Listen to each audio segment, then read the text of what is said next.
Let us move ahead in paper 2 today. So within unit 1 we have already discussed about the definition of remote sensing and learned about the interaction of electromagnetic energy with the earth surface. In today's lecture we will study about what remote sensing platforms are and understand what air and space based platforms are. So there are various references which have been used to make this presentation. In the first lecture, we ended with this slide where we understood about what ground, airborne and satellite remote sensing platforms are. Here you are seeing a picture, a black and white picture, which is a little distorted. In 1968, this aerial image of Paris was taken by Nadar on the basis of his name only. The Nadir point, this word is used in aerial photographs. You already know about this, you have studied this in photogeology. So this was taken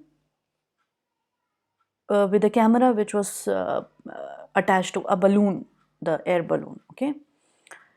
And then in 1888, Arthur Batoot, he installed this camera, he attached this camera to a kite and then he took this photograph. The pigeons, they were also used as messengers. So they were again used to take photographs also. Here you can see the wings of the pigeon and the photograph which has been taken using this camera. So this was done in 1903. In 1914 and after that, during the world wars, remote sensing was required so that wars can be fought well. This is a very ironical statement, but they were using remote sensing or science to fight at that time. So the reconnaissance aircraft of Royal Flying Corps was used to take the photographs in 1916, and this is the camera which is attached to the aircraft here. So you must have understood from all these photographs that these cameras, they are attached to some or the other object, be it a balloon, a kite, a pigeon or an aircraft.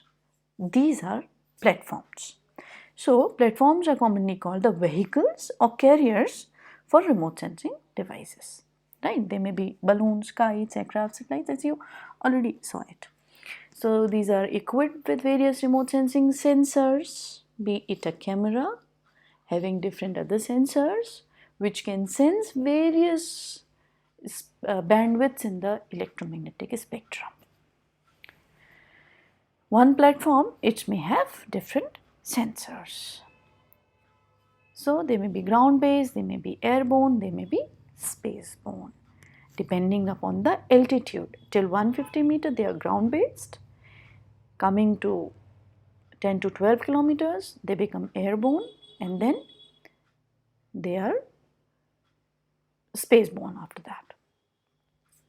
So remote sensing platforms are basically of three types, and then they can also be used for governmental and research organizations. So ground based platforms are short range systems, medium range system or long range system, depending upon the altitude at which they are used.